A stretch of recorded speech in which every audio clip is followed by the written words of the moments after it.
Hello friends, welcome back to my YouTube channel Guruji word 93।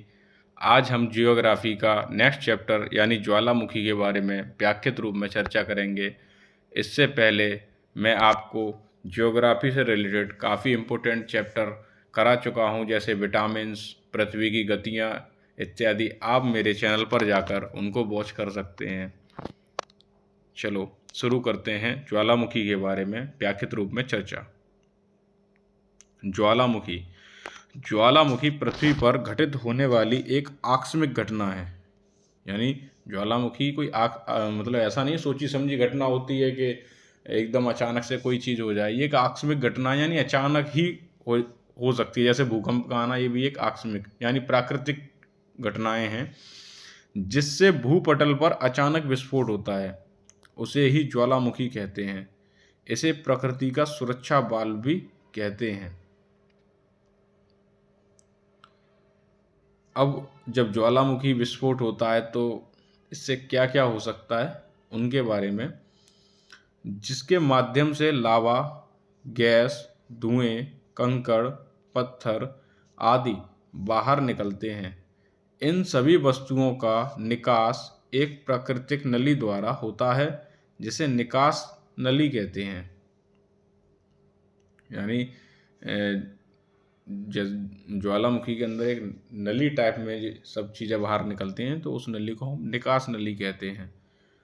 लावा धरातल पर आने के लिए एक मतलब जैसे मैं एग्जांपल दे के बताऊँ आपको, जैसे ये एक ज्वालामुखी है और लावा इस तरीके से बहता हुआ आता है, तो एक चित्र बनाता है जिसे हम क्या कहते हैं, विवर या क्रेटर कहते हैं।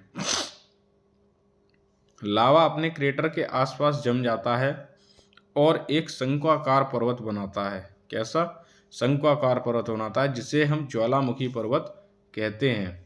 ज्वालामुखी विस्फोट की प्रक्रिया दो रूपों में होती है।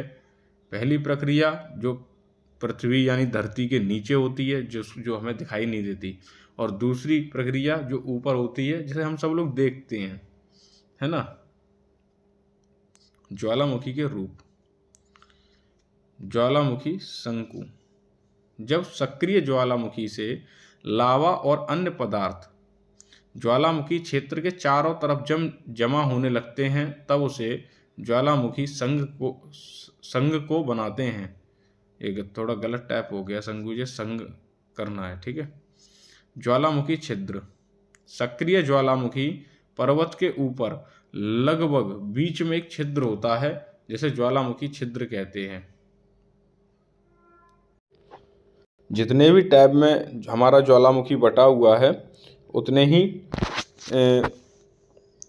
जितने भी मतलब उसके टाइप है ना, कहाँ से निकासी है, कहाँ है, कैसे, मैं आपको सारा एक इसी वीडियो में प्रोवाइड करा दूंगा। आपको अदर वीडियो देखने की ज़रूरत ही नहीं पड़ेगी। ज्वालामुखी नली यानी सक्रिय ज्वालामुखी क्षेत्र का समान धरातल के नीचे एक पतली नली होती है, जिसे ज्वालामुखी नली कहते हैं। ज्वालामुखी का मुख। जब सक्रिय ज्वालामुखी का क्षेत्र बड़ा होता है, तब उसे ज्वालामुखी का मुख कहते हैं। यानी सक्रिय ज्वालामुखी, इनके बारे में हम आप आगे चर्चा करेंगे। सक्रिय मतलब सक्रिय को ही जागृत बोलते हैं, यानी जो चालू है ना, उसी को सक्रिय ज्वालामुखी कहते हैं। ज्वालामुखी से निकलने वाले पदार्थ। अब ज्वालामुखी से हम कौन कौन से पदार्थ निकलते हैं? एक तो मैग्मा निकलता है, वो सबको पता है, और मैग्मा को ही हम लावा कहते हैं। मैग्मा एक गर्म गलित पदार्थ है, जिसकी उत्पत्ति तापमान में वृद्धि या दाब में कमी या दोनों के कारण से होती है और पृथ्वी की सतह के नीचे निर्मित होता है। जब मैग्मा सतह पर पहुंचता है तो उसे लावा कहते हैं। यानी जब वो खौलती हुई स्थिति में है तो वो मैग्मा है, और जब वो बाहर सतह पे आके ठंडा हो जाता है तो वो क्या होता है, लावा बन जाता है ना। ज्वालामुखी बम। ज्वालामुखी उद्गार प्रक्रिया से निकलने वाली चट्टानों के बड़े बड़े टुकड़े जो होते हैं, उसे ही हम ज्वालामुखी बम कहते हैं। यह गर्म गलित अवस्था में रहते हैं, लेकिन जैसे जैसे सतह पर आते हैं इनका शीतलन होता जाता है और अंततः ठंडा होकर ठोस अवस्था में प्राप्त होते हैं। नेक्स्ट है हमारा लेपली यानी ज्वालामुखी प्रक्रिया से निष्कासित लगभग मटर के दाने के बराबर वाली ठोस लावा चट्टानों को लेपली कहते हैं। नेक्स्ट है प्यूमिस। यह लावा के झाग से बने होते हैं, इसलिए इसका घनत्व जल के घनत्व से भी कम होता है। फलतः ये जल के ऊपर फैलते हैं, यानी जल के ऊपर तैरते हैं। इनका जल के ऊपर तैरने का भी रीजन क्या है कि इनका जो घनत्व होता है वो जल के घनत्व से भी कम होता है, डेंसिटी जो है इनकी। नेक्स्ट है हमारा धूल और राख। धूल बोल लो या राख बोल लो। अति महीन चट्टानी कणों को जो हवा के साथ उड़ सकते हैं उन्हें धूल कहते हैं, धूल या राख कहते हैं। नेक्स्ट है हमारा पायरोक्लास्ट। ज्वालामुखी क्रिया से निकलने वाली चट्टानों के बड़े बड़े टुकड़ों को पायरोक्लास्ट कहते हैं। ज्वालामुखी विस्फोट के कारण। अब हम जानेंगे कि ज्वालामुखी विस्फोट जो होता है वो होता क्यों है। ज्वालामुखियों का जन्म पृथ्वी के आंतरिक भागों में होता है, जिसे हम प्रत्यक्ष रूप से देख नहीं पाते। अतः ज्वालामुखी विस्फोट के विभिन्न चरणों को ढूंढने के लिए हमें बाहरी तथ्यों का सहारा लेना पड़ता है।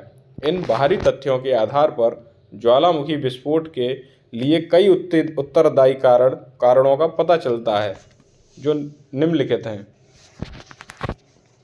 पहला है हमारा भूगर्भ में अत्यधिक ताप का होना, यानी पृथ्वी का जो गर्भ है उसमें ताप की मात्रा का बढ़ जाना। यानी पृथ्वी के भूगर्भ में अत्यधिक तापमान का होना या उच्च तापमान वहाँ पर पाए जाने वाले रेडियोधर्मी पदार्थों के विघटन, रासायनिक प्रक्रमों तथा ऊपरी दबाव के कारण होता है। सामान्यतः 32 मीटर की गहराई पर 1 डिग्री सेल्सियस तापमान बढ़ जाता है। इस प्रकार अधिक गहराई पर पदार्थ पिघलने लगता है और भूतल के कमजोर भागों को तोड़कर बाहर निकल जाता है, जिसके कारण ज्वालामुखी विस्फोट होता है। एक तो पहला कारण समझ में आ गया। नेक्स्ट है कमजोर भूभाग का होना, यानी जो ऊपर की जो सतह है उसका कमजोर होना।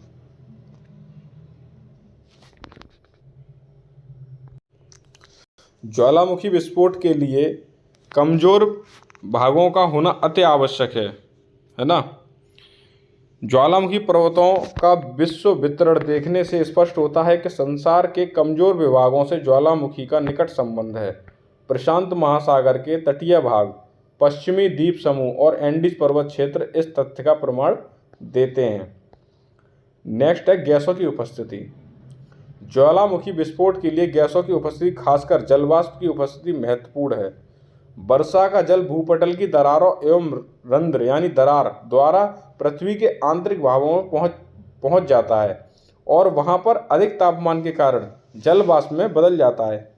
समुद्र तट के नज़दीक की समुद्र जल भी रिसकर नीचे की ओर चला जाता है और जलवाष्प बन जाता है।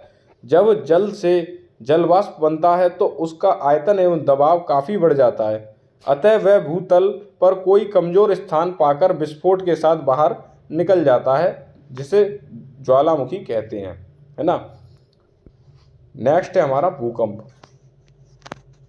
भूकंप से भूपृष्ठ में विकार उत्पन्न होता है और भ्रंश पड़ जाते हैं, यानी भ्रंश माने दरार पड़ जाती हैं। इन दरारों में से पृथ्वी के आंतरिक भाग में उपस्थित मैग्मा धरातल पर आ जाता है और ज्वालामुखी विस्फोट होता है। अब हम पढ़ेंगे ज्वालामुखियों के प्रकार, यानी कि ज्वालामुखी कितने प्रकार के होते हैं। तो सक्रियता के आधार पर हम अभी सिर्फ जो बात कर रहे हैं ओनली ऑन सक्रियता, क्योंकि ज़्यादातर क्वेश्चन इसी से ही बनते हैं। पहला आता है हमारा सक्रिय ज्वालामुखी यानी एक्टिव वॉल्केनो। वे ज्वालामुखी जिनसे समय समय पर मैग्मा निकलता रहता है। देखो सक्रिय से ही पता चल रहा है कि वो एक्टिव है, समय समय पर निकलता रहता है अथवा वर्तमान में उद्गार हो रहा है, उसे सक्रिय ज्वालामुखी कहते हैं। इसके कुछ उदाहरण हैं, उनको भी देख लेते हैं, क्योंकि एग्जाम में क्वेश्चन जो बनता है वो यहीं से बनता है। लीपरी द्वीप समूह का स्ट्राम्बोली, ये स्ट्राम्बोली ज्वालामुखी का नाम है और ये कहाँ, इटली में भूमध्य सागर का प्रकाश स्तंभ भी इसी को कहते हैं। माउंट एंटना ये इटली में है। कोटोपैक्सी ज्वालामुखी जो है वो इक्वाडोर में है। अंडमान निकोबार का वेरन द्वीप यानी भारत का एकमात्र सक्रिय ज्वालामुखी अंडमान निकोबार, का बैरन द्वीप जो है वो भारत का एकमात्र सक्रिय ज्वालामुखी है। माउंट एरबस अंटार्कटिका में, और आपका मोना लोआ हवाई द्वीप समूह, यानी एक तो हो गया माउंट एरबस, मोना लोआ, मैयान कहाँ है, फिलीपींस में। नेक्स्ट है हमारा प्रसुप्त या सुषुप्त ज्वालामुखी, डोरमेंट वोल्केनो, वे ज्वालामुखी जो कुछ समय या लंबे समय से सक्रिय नहीं है ना, लेकिन कभी भी सक्रिय हो सकते हैं, उसे सुषुप्त या प्रसुप्त ज्वालामुखी कहते हैं। उदाहरण जापान का फुजियामा, जापान में कौन सा, फुजियामा, ये प्रसुप्त के, जो प्रसुप्त के अंदर आ रहे हैं ये उनका, इससे पहले जो हो रहा था विवरण वो सक्रिय का था। इटली का विसुबियस, अंडमान निकोबार का नारकोंडम, ठीक है। नेक्स्ट है हमारा शांत या मृत ज्वालामुखी, जो बिल्कुल शांत ही हैं, हजारों सालों से बंद पड़े हैं, उनमें ना कोई हलचल है ना कुछ है, तो ऐसे ज्वालामुखी को ही हम शांत ज्वालामुखी कहते हैं। ऐसे ज्वालामुखी जिसमें हजारों वर्षों या लंबे समय से कोई उद्गार नहीं हुआ है तथा भविष्य में भी उद्गार होने की कोई संभावना नहीं है, उसे मृत ज्वालामुखी कहते हैं। इसके भी कुछ उदाहरण हैं, जैसे तंजानिया का किलिमंजारो, ये कैसा है, शांत ज्वालामुखी। म्यांमार का पॉप, ईरान का देमबंद, और आपका इक्वाडोर का चिबोराजो, पाकिस्तान का कोह ए सुल्तान। आशा करता हूँ आप सभी को वीडियो पसंद आई हो। अपने परिवार को सपोर्ट करें, समर्थन करें। धन्यवाद।